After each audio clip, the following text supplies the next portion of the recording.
जनपद मुजफ्फरनगर के मेरठ रोड स्थित विकास भवन में सफाई कर्मचारी आयोग की राष्ट्रीय उपाध्यक्ष अंजना पवार के द्वारा जनपद मुजफ्फरनगर के नगर पंचायत एवं नगर पालिका के अधिकारियों के साथ बैठक की गई, जहां पर उनके द्वारा बैठक कर सभी अधिकारियों को आवश्यक दिशा निर्देश दिए गए ताकि वह लगातार सफाई कर्मचारियों की समस्याओं पर ध्यान दे और किसी भी तरह की कोई समस्या न रहे। वहीं उन्होंने कहा कि जिला स्तरीय अधिकारी निकाय के अधिकारी लगातार यह भी देखते रहे कि कोई भी किसी भी तरह की सफाई कर्मचारियों के साथ अभद्रता तो नहीं कर रहा है। उन्होंने कहा कि सफाई कर्मचारियों को लेकर सरकार गंभीर रूप से काम कर रही है।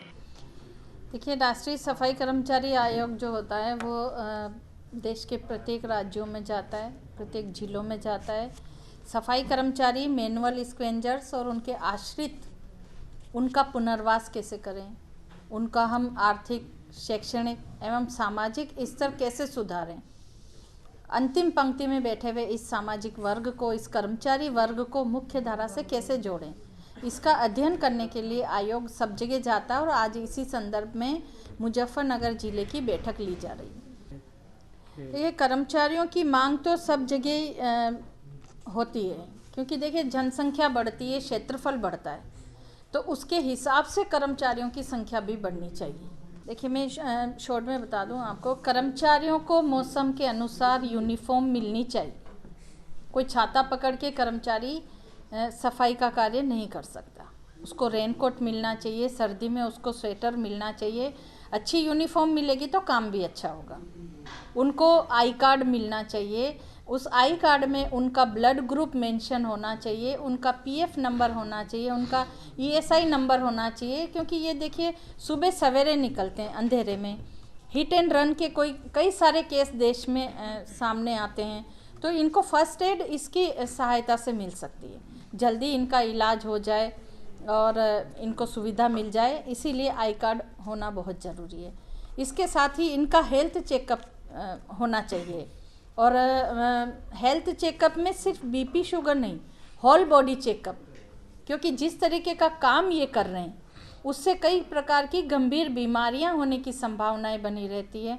तो इन गंभीर बीमारियों को समय रहते हम जान लें और उसकी रोकथाम कर लें, इसके लिए इनका होल बॉडी चेकअप होना ज़रूरी है। उसमें इनका ईसीजी हो जाए, इनका एक्सरे हो जाए, इनका ब्लड टेस्ट, इनका और अन्य कई भी प्रकार के टेस्ट इनमें होने। इसके साथ ही इनके लिए आवासीय कॉलोनी का कुछ किया जाए, ताकि इनको देखिए, इतना कम तनख्वाह में ये अपने बच्चों को अच्छी शिक्षा नहीं दिला पाते हैं, अच्छा खाना उनको नहीं दे सकते हैं, खुद अच्छे से अच्छे घरों में नहीं रह सकते हैं, इतनी कम सैलरी में ये नहीं कर सकते हैं।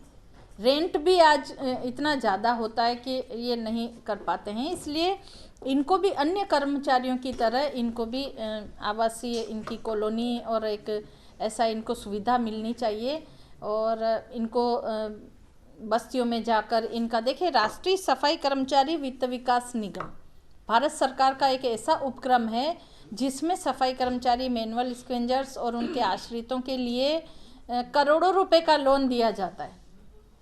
लेकिन जानकारी की कमी, यानी अवेयरनेस नहीं है, कर्मचारियों तक उस चीज़ की जानकारी नहीं पहुंचती है, इसलिए ये इनका फ़ायदा नहीं उठा सकते हैं। तो इनको कैंप लगाकर इनकी बस्तियों में इनको अवेयर किया जाए कि आप लोगों के लिए सरकार इतना काम कर रही है। इससे ये अपना स्वरोजगार खुद का खुद कर सकते हैं।